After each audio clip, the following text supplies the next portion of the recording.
خواجہ قطب الدین بختیار کاکی رحمت اللہ علیہ دلی شہر میں رہتے ہیں، بادشاہوں کا زمانہ ہے۔ اللہ اللہ کیا عجیب لوگ تھے۔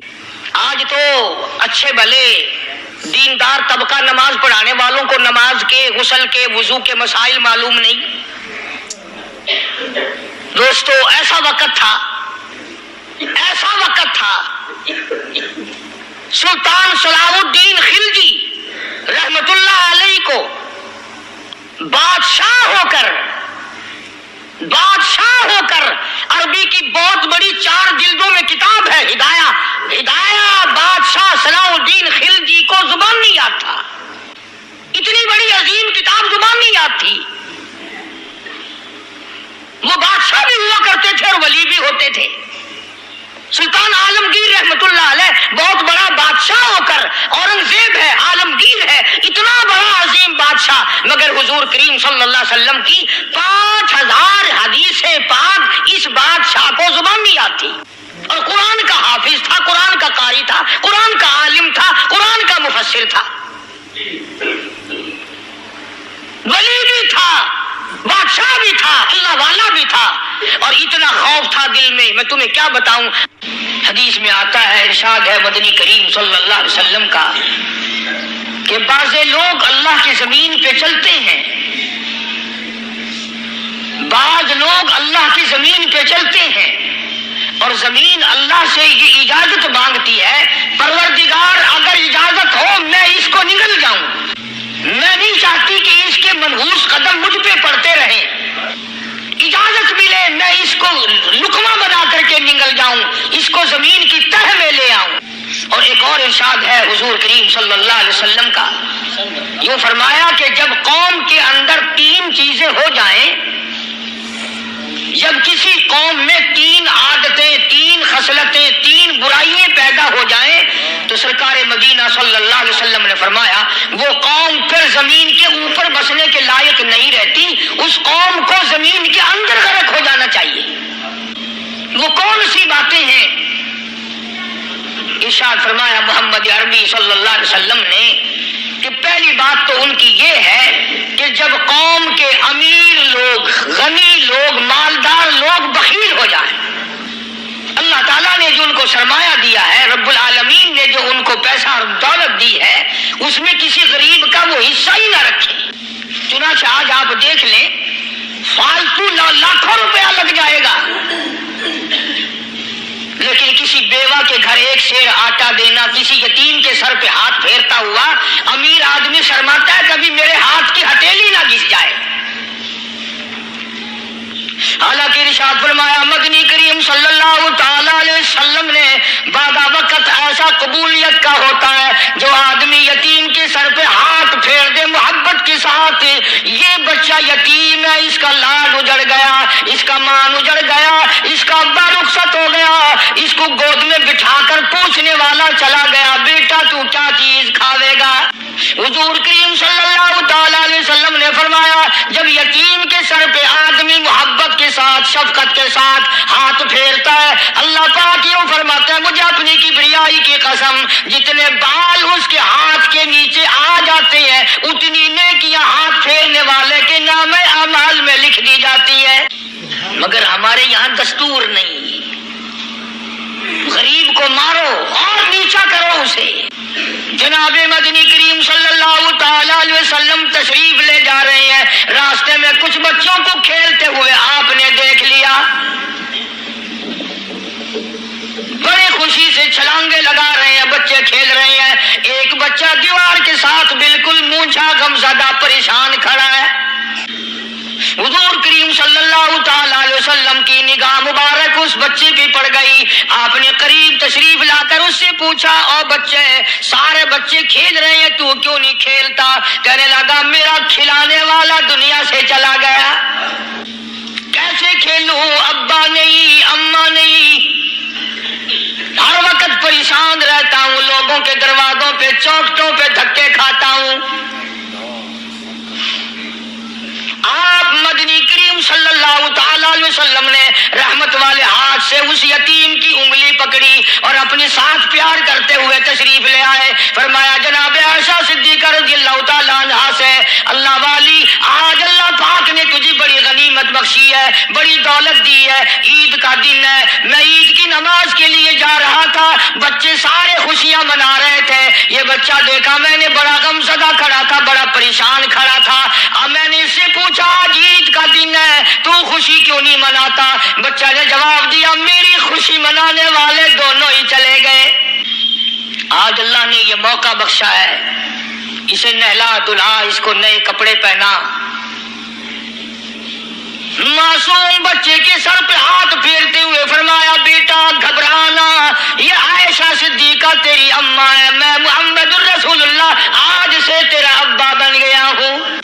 نہلایا دھلایا, کھلایا پلایا, ہنسایا, اسے بلایا ساتھ لے کر. جب حضور کریم صلی اللہ تعالی علیہ وسلم ان بچوں کے پاس سے پھر گزرے جو پہلے کھیل رہے تھے, اس زمانے کے تو بچے بھی سمجھدار تھے, آج تو چٹی داڑھی والوں کو سمجھ نہیں ہے. قبر بالکل کنارے, قبر کے کنارے پہ کھڑے ہیں پھر بھی سمجھ نہیں. کسی کو حسد نے مارا, کسی کو تکبر نے مارا, کسی کو دولت کی بیماری نے مارا, کسی کو مجذوب کہتا ہے نفس اور شیطان خنجر در بغل. کوئی آدمی اپنے بارے میں اطمینان نہ کرے کہ میرا معاملہ ٹھیک ہو گیا, نہ جانے آخری وقت میں کیا بن جائے گی. ایک اللہ والے کا انتقال ہونے لگا, آخری وقت ہے. خاندان اس اللہ والے کا چاروں طرف بیٹھا ہوا ہے, مریدین بیٹھے ہوئے ہیں, اللہ والے کی چاروں طرف حلقہ بیٹھا ہوا, آخری وقت ہے. عربی زبان میں جس کا ترجمہ یہ ہے, اس کی زبان سے ایک بات نکلتی ہے ابھی نہیں, ابھی نہیں, ابھی نہیں, ابھی نہیں, ابھی نہیں. مرنے کے بعد کسی نے خواب میں دیکھا تو پوچھا حضرت جی دنیا درود شریف پڑھتی ہے, مرتے وقت کلمہ پڑھتے ہیں, اللہ اللہ کرتے ہیں, یہ آپ ابھی نہیں کیا فرما رہے تھے؟ تو یوں فرمایا تمہیں کیا معلوم ہے, شیطان میرے سامنے کھڑا تھا اور کہتا تھا میں نے دنیا کو پھنسایا, دنیا کو ورغلایا, دنیا کو بہکایا, تو میرے پھندے سے پھنس گیا, تیرے علم نے, تیری نیکی نے بچا لیا. تو میں کہتا تھا ظالم ابھی تو سانس آ رہی ہے, نہ جانے کیا بنے گی, ابھی نہیں, ابھی نہیں, ابھی نہیں. اسی کو مجذوب کہتا ہے کیا معلوم کیا بن جائے گا, کس حال میں دم نکلے گا, رات کو کیا ہو جائے گا, دن کو کیا بن جائے گا. فرمایا نفس اور شیطان ہے خنجر در بغل,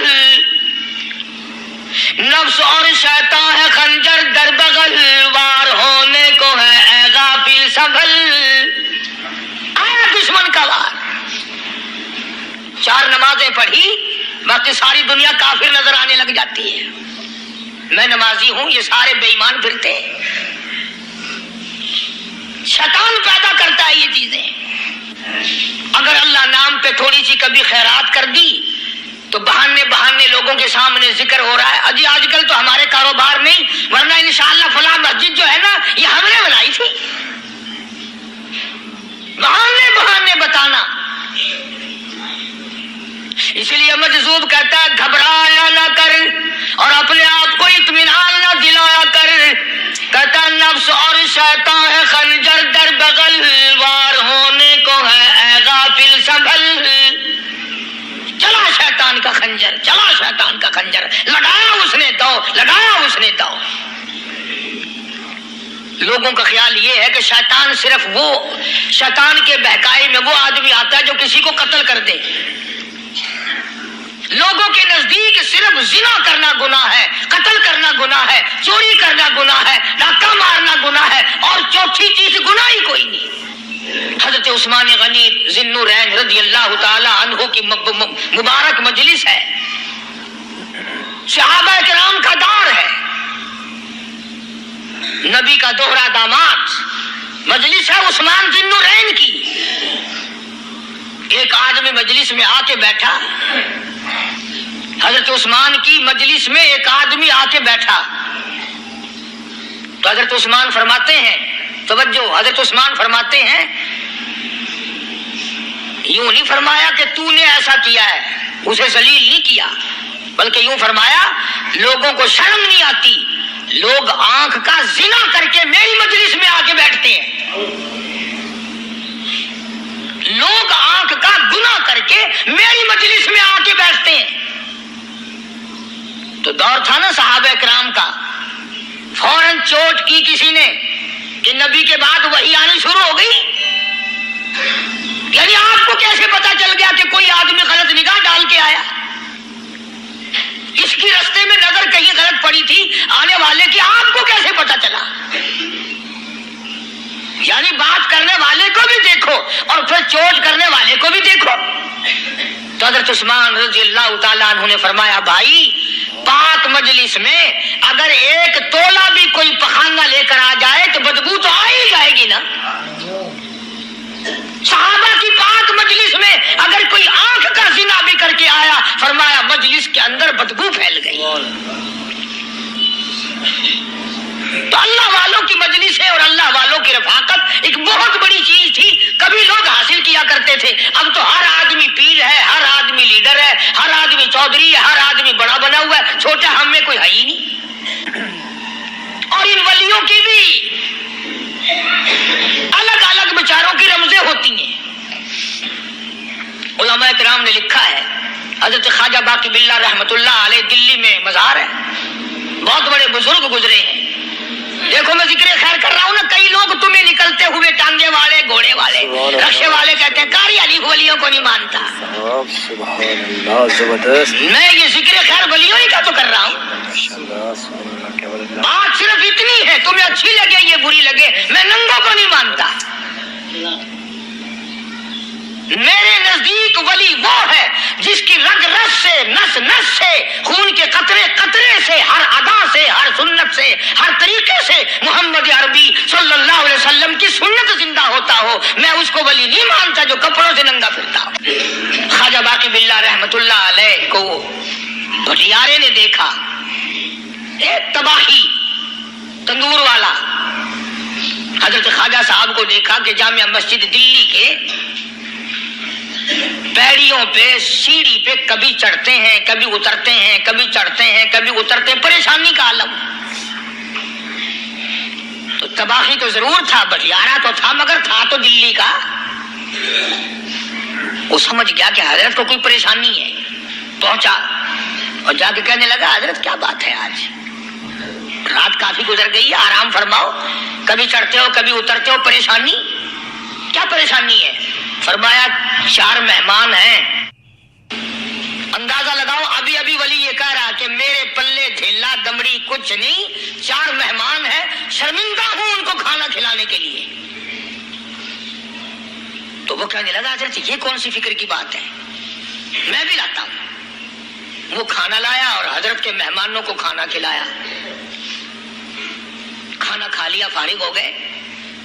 دیکھو ولی کی بات، ابھی تو کہتا تھا کہ روٹی نہیں ہے، اور ابھی ابھی وہی ولی کہتا ہے بٹیارے کا ہاتھ پکڑ کے مانگ کیا مانگتا ہے، مانگ کیا مانگتا ہے. اب تیرے جیسا اگر وہاں ہوتا تو کہتا کہ جی کوئی گورنری سرونری دلاؤ، اسمبلی کی ممبری دلاؤ. کوئی تھوڑے علاقے کا ڈھیر سیاح ہوئے تو آخیا کہ جی میں کو بئی پر نہ دو، پہلی پرانی تھی گئی ہے ہوں میں کو کوئی نوی لاوی چا پر نہ ہو. یہ شے منگنی ہے اور کیا منگیا. خواجہ باقی باللہ رحمت اللہ علیہ بٹیارے کا ہاتھ پکڑے کھڑے ہیں، فرمانے لگے مانگ کیا مانگتا ہے. وہ تباہی بھی دلی کا تھا نا، کہنے لگا حضرت بس اللہ کا دیا سب کچھ ہے، بس آپ رہنے دیں. فرمایا نہیں نہیں، مانگ کیا مانگتا ہے. اس نے کہا حضرت پھر اگر دینے بھی آئے ہو نا، اور اگر اتنا ہی دریائے کرم جوش میں ہے اور آپ دینے کا جذبہ لیے ہوئے ہیں، پھر مجھے اپنے جیسا بنا دو، اپنے جیسا بنا دو. کیا مانگا ہے، مجھے اپنے جیسا بنا دو. فرمایا نہیں برداشت کر سکے گا. کہنے لگا پھر پوچھتے کیوں ہو کیا مانگتا ہے، جب دینا ہی کچھ نہیں تو پوچھتے کیوں ہو، اگر دینے پہ آئے ہو اپنے جیسا بنا دو. یوں لکھا ہے کہ خواجہ باقی باللہ نے اس بٹیارے کو اپنے سینے سے لگا کر کے تھوڑا سا دبایا تھا، پٹاخ کر کے روح نکل گئی بٹیارے کی.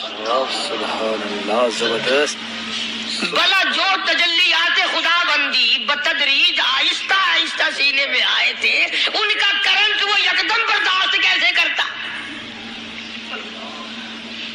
میرا عرض کرنے کا مقصد یہی ہے کہ ہم لوگ اپنے آپ کو کب سنبھالیں. سا وقت آئے گا کہ ہم اس بات کے قائل ہوں گے اور تسلیم کریں گے کہ جو کرتا ہے خدا کرتا ہے، بندہ کچھ نہیں کر سکتا۔ تو میں نے اس لیے عرض کیا، مجذوب کہتا ہے نفس اور شیطان ہے خنجر در بغل، نفس اور شیطان ہے خنجر در بغل، وار ہونے کو ہے اے غافل سنبھل۔ کبھی 4 دن بیٹھ کے اللہ اللہ کر لی، تسبیح پھیر لی، تو دوسروں کو یہ تو دنیا کے دھندے میں پھنسے ہوئے ہیں، میں بہت بڑا ولی ہوں، میں بہت بڑا ابدال ہوں، مجھ سے بڑا تو کوئی نیک ہے ہی نہیں۔ یہ بہت بڑی مار ہے شیطان کی۔ اسی کو کہتا کہ نفس اور شیطان ہے خنجر در بغل، وار ہونے کو ہے اے غافل سنبھل، آ نہ جائے دین و ایمان میں خلل، آ نہ جائے دین و ایمان میں خلل، باز آ اے بدعمل۔ کچھ تو سوچ، کس کی تو پیداوار ہے، کس نے تجھے بنایا، کس نے تجھے یہ آنکھیں دی، کس نے یہ لب دیے، کس نے یہ دل دیا، کس نے یہ دماغ دیا، کس نے یہ شعور بخشا، کس نے یہ ساری چیزیں عطا فرمائی۔ اللہ پاک کی ذات فرماتی ہے او لوگو، مجھے بھی بڑا دکھ لگتا ہے، مجھے بھی بڑا صدمہ ہوتا ہے، میرا قہر جوش میں آ جاتا ہے جب پیاری شکل بناؤں میں، پیاری صورت بنائی میں نے، پیارا ماتھا سونی شکل بنائی میں نے، جب میری چوکھٹ کے سوا دوسروں کے دروازے پہ جا کے تو ماتھا رکھتا ہے، فرمایا میرا قہر جوش میں آتا ہے، تجھے برباد کر دوں۔ سب کچھ میں نے دیا، سب کچھ میں نے بخشا، اور پھر بھی شاہ عبد القدوس گنگوہی رحمت اللہ علیہ بہت بڑے بزرگوں میں سے گزرے ہیں، بہت بڑے اللہ والے تھے۔ ایک راستے سے گزر رہے ہیں، مریدین ساتھ ہیں، حلقہ ساتھ ہے، راستے میں ایک گندگی کا ڈھیر پڑا ہوا تھا، بدبو آ رہی تھی۔ تو شاہ عبد القدوس نے اپنے حلقے اثر کے لوگوں سے اور مریدوں سے کہا ٹھہر جاؤ۔ حالانکہ لوگ ناک پہ کپڑا رکھ کر جلدی گزرنا چاہتے تھے، بدبو سے بچنے کے لیے تیز رفتار وہاں سے گزرنا چاہتے تھے، مگر شیخ کے کہنے پر کھڑے ہو گئے۔ شکر ہے تم نہ تھے، تم جیسے وہاں مرید بھی نہیں تھے، ورنہ کہتے کہ اے پھٹ گیا شیخ ہے، تو پتہ ہی نہیں لگتا برائی دا چنگائی۔ امید کرتے ہیں آپ نے قاری حنیف ملتانی صاحب کا نبی کریم صلی اللہ علیہ وسلم کے چچا سیدنا حمزہ رضی اللہ تعالیٰ عنہ کی شہادت کے بارے میں یہ دردناک بیان سن لیا ہوگا کہ کس طرح حضرت امیر حمزہ رضی اللہ تعالیٰ عنہ کو شہید بے دردی شہید کیا گیا، ان کے جسم کو ٹکڑے ٹکڑے کر دیا گیا، اور آخر میں جب کفن دفن کی باری آئی تو وہ بھی آپ نے سن لیا ہوگا کہ ایک چادر ملی آپ کو کفن کے لیے، جو پاؤں پہ ڈالتے تو چہرہ ننگا رہ جاتا، چہرے پہ ڈالتے تو پاؤں ننگا رہ جاتے۔ یہ قریش کے سردار حضرت امیر حمزہ اور حضور نبی کریم صلی اللہ علیہ وسلم کے چچا کی دین کے لیے قربانی کا یہ حال ہے۔ اس طرح ہمیں بھی اپنے آخری وقت کی فکر کرنی چاہیے، دین کے لیے کوشش کرنی چاہیے۔ اللہ تعالی ہم سب کو دین پر عمل کرنے کی توفیق عطا فرمائے۔ جو لوگ ہمارے چینل اعلان حق ATM پر نئے ہیں اور قاری حنیف ملتانی صاحب کے بیانات سننا چاہتے ہیں، ان دوست حضرات سے گزارش ہے کہ قاری حنیف ملتانی صاحب کے بیانات روزانہ کی بنیاد پر ہمارے چینل پر اپلوڈ کر دیے جاتے ہیں، تو مہربانی کر کے چینل کو لازمی سبسکرائب کر دی، ویڈیو کو زیادہ سے زیادہ شیئر کر دے اور کمنٹ میں اپنی قیمتی رائے کا اظہار ضرور کیجیے گا، اور قاری حنیف ملتانی رحمۃ اللہ علیہ کی مغفرت اور بلند درجات کے لیے لازمی دعا کریں۔ شکریہ۔